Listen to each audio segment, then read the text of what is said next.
Action? Good morning, class. Good morning, ma'am.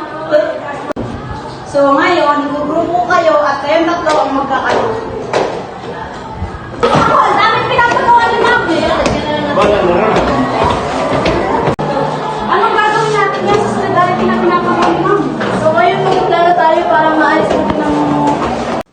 So, ano na balak natin? Ang daming pa naman pinapagawa ni ma'am. Nakakakis! So, ganun eh.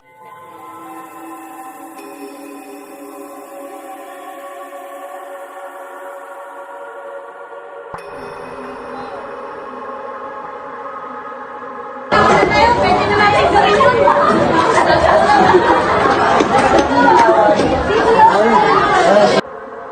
Ito yung ganito. Ganito, di ba dyan? Para matapos na. So, ayun.